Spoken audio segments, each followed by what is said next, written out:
အားလုံးမင်္ဂလာပါကဲကျွန်တော်ဒီနေ့နောက်ကပတ်တော်လေးတစ်ခုပြန်လည်ရေးစင်ကြင်မိတယ်အဲ့ဒါကဘာလဲဆိုတဲ့အခါမှာကျွန်တော်3စတင်တဲ့ဒီဇိုင်ပဲရှိတက်တုန်းကနော်ဒီဒီဇိုင်ပဲရှိတက်တုန်းကဒီကျန်းစာဒီ quite တိုင်းရေးတဲ့စာအုပ်လေးပေါ့ဒါအဲ့တော့ကျွန်တော်3လဒီဇိုင်ပဲရှိတက်တုန်းကကျွန်တော်တို့ quite တိုင်းရေးတဲ့စာလေးပေါ့တော့အဲ့မှာတခုနော်စင်ကြင်မိတဲ့အရာလေးပေါ့နော်ကျွန်တော် quite တိုင်းယူတော့3လတင်တဲ့တက်တုန်းက quite တိုင်းယူရတယ်ရေးရတယ်အဲ့တော့မှကျွန်တော်ရေးခဲ့တဲ့အရာလေးကိုဒီနေ့ပြန်လည်ရေးစင်ကြင်ကြည့်တယ်ပြန်လည်ရေးဖတ်ကြည့်တယ်ပေါ့နော်အဲ့အရာကဘာလဲဆိုတဲ့အခါမှာယောဟန်ခန်းကြီး16အငယ်2မှာပေါ့နော်အဲ့တရားလေးကိုကျွန်တော်ဒီနေ့ပြန်ရောက်လာတဲ့အခါမှာဒီနေရာကိုပြန်ရောက်လာတဲ့အခါမှာဒီရေးခဲ့တဲ့ဟာလေးကိုတတိယတော့ပြန်လှန်ကြည့်တယ်ပေါ့နော်ပြန်လှန်ကြည့်တော့ဗာရေးတာလဲဆိုတဲ့အခါမှာယောဟန်ခန်းကြီး16အငယ်2မှာသင်တို့အားငါဟောပြောစရာစကားအများရှိတော်လဲတဲ့သင်တို့သည်တဲ့ယခုမခံနိုင်ကြတဲ့သင်တို့ဒီယခုမခံနိုင်ကြတဲ့အဲ့ဒီအရာလေးကိုကျွန်တော်3လတင်တန်းမှာတော့ကအစိုက်ပဲရှိတက်တော့ကကျွန်တော်ကိုယ့်ဟိတိုင်းယူထားတဲ့အရာလေးဖြစ်တယ်ပေါ့နော်အဲ့တော့ကျွန်တော်ရဲ့အသက်တာထဲမှာနော်ဘုရားသခင်ကျွန်တော်တို့ကိုသုံးမသွန်သင်ဖို့ရန်အတွက်အများကြီးရှိတော်လဲကျွန်တော်တို့ဒီနှလုံးသွေးမစင်ကြင်နိုင်တဲ့အခါဒီပေါ့နော်အဲ့ဒီအရာလေးတွေကိုကျွန်တော်တို့စပြီးတော့မှကိုယ့်ဟိတိုင်းစရေးထားတော့ရေးထားတာပဲနော်အဲ့တော့ဒီနေ့ဒီຢာလေးကိုပြန်လည်ပြီးတော့မှဘုရားသခင်ကတတိယစေတယ်အရင်တော့ကျွန်တော်တို့ဘာလုပ်ခဲ့လဲကျွန်တော်ဘုရားဘာတွေဘုရားကိုဂတိပေးခဲ့လဲဆိုတဲ့ຢာလေးကိုဘုရားကကျွန်တော်တို့ကိုတတိယစေတယ်အဲ့တော့သင်တို့အားတဲ့ငါဟောစရာစကားအများရှိတော်လဲတဲ့သင်တို့ဒီတဲ့ယခုမခံနိုင်ကြတဲ့တပည့်တော်တွေကိုသခင်ယေရှုကနော်အဲ့ဒီနေ့ကပြောတယ်မင်းတို့ကိုတဲ့ငါအများကြီးပြောစရာတွေရှိသေးတယ်တဲ့ဒါပေမဲ့မင်းတို့တွေမခံယူနိုင်တော့ကြောင်းဒီလောက်ပဲငါပြောခဲ့တယ်ဆိုပြီးတော့မှတပည့်တော်တွေကိုပြောတယ်ဒါပေမဲ့မင်းတို့ကိုတဲ့ဒါပေမဲ့တပည့်တော်တွေကိုပြောတယ်အဲ့တော့တမန်တရားနဲ့ပြည့်စုံသောဝိညာဉ်တော်ဒီတဲ့ရောက်လာတော့အခါတဲ့တမန်တရားအပြင်သင်တို့ကိုအကျွင်းမဲ့တုံတင်ပြသလိုက်မည်တဲ့ထိုဝိညာဉ်တော်ဒီတဲ့ကိုယ်လိုလျောက်ခေါ်ပြောသည်မဟုတ်ကြားသမျှ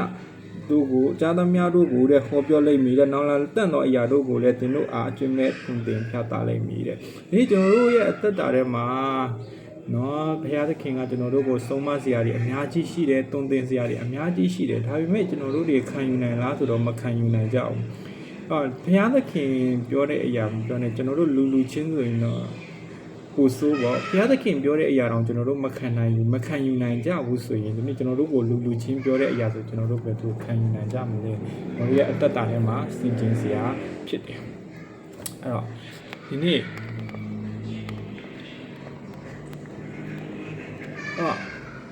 လူချင်းပြောတဲ့အရာဆိုရင်ကျွန်တော်တို့ဘယ်လိုလုပ်ခံယူနိုင်ကြမလဲ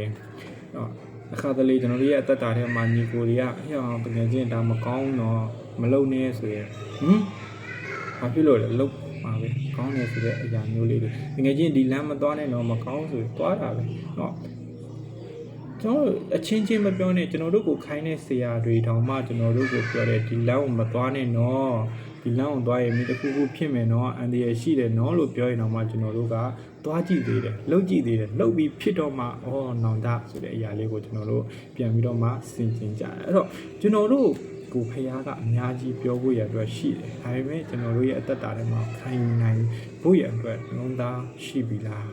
နှလုံးသွင်းကြည့်ပြီလားအဲ့တော့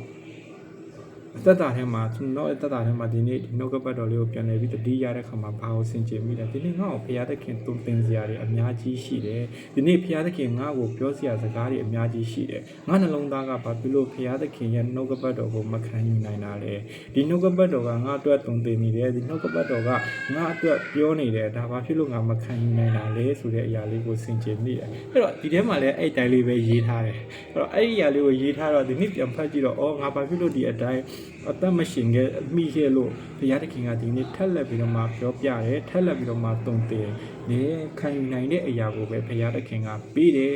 ဒီလိုမခံယူနိုင်တော့စုံစမ်းနောက်ချက်ချင်းကိုမပေးဘူးတဲ့တစ်ခေါ်ထဲမှာလည်းပြောတာကျွန်တော်တို့ခံယူနိုင်ဖို့ရန်အတွက်ပဲစုံစမ်းနောက်ချက်ချင်းကိုဘုရားကပေးတယ်အဲ့တော့ဒီမှာလည်းအဲ့လိုပဲဘုရားကကျွန်တော်တို့ခံနိုင်တဲ့